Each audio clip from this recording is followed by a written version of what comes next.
প্রায় 4 বছর ধরে আফগানিস্তানে ক্ষমতা দখল করে থাকা তালিবান সরকারকে স্বীকৃতি দেয়নি বিশ্বের কোনো দেশই। অবশেষে রাশিয়া থেকে এলো সেই স্বীকৃতির বার্তা। বৃহস্পতিবার কাবুলে রাশিয়ার রাষ্ট্রদূত দিমিত্রি জিরনোভের সঙ্গে বৈঠক করেন মুত্তাকি। বৈঠকে রুশ সরকারের সিদ্ধান্ত মোতাবেক ইসলামী আমিরাত অফ আফগানিস্তানকে আনুষ্ঠানিক স্বীকৃতি দেওয়ার বিষয়টি নিশ্চিত করেন রাশিয়ার রাষ্ট্রদূত। কাবুলে রুশ রাষ্ট্রদূত বলেন, এটি অন্য দেশগুলোর জন্য একটি দৃষ্টান্ত হয়ে থাকবে।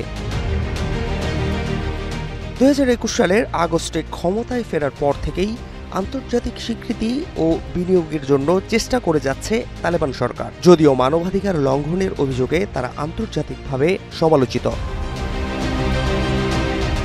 যুক্তরাষ্ট্র আফগানিস্তান থেকে সেনা প্রত্যাহারের 4 বছর পর তালেবান সরকারকে আনুষ্ঠানিক স্বীকৃতি দিয়ে নিজেদের সম্পর্ক জোরদারে এক ধাপ এগিয়ে গেল রাশিয়া।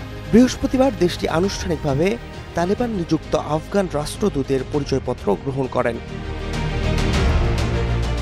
রাশিয়ার পররাষ্ট্র মন্ত্রণালয় এক বিবৃতিতে জানিয়েছে, আমরা বিশ্বাস করি আফগান সরকারের আনুষ্ঠানিক স্বীকৃতি উভয় দেশের মধ্যে নানা খাতে দ্বিপাক্ষিক সহযোগিতা এগিয়ে নিতে সহায়ক হবে। এই উদ্যোগের মধ্য দিয়ে রাশিয়া তালেবান শাসিত আফগানিস্তানকে স্বীকৃতি দেওয়া বিশ্বের প্রথম দেশ হিসেবে চিহ্নিত হল।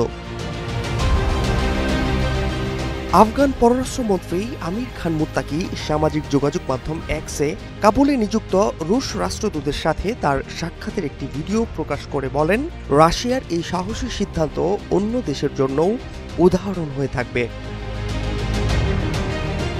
2021 সালে আমেরিকা এবং পশ্চিমা দেশগুলোর সমর্থনপুষ্ট আফগান সরকার পতনের পর বিশ্বের বহু দেশেই আফগান দূতাবাসের দরজা বন্ধ ছিল।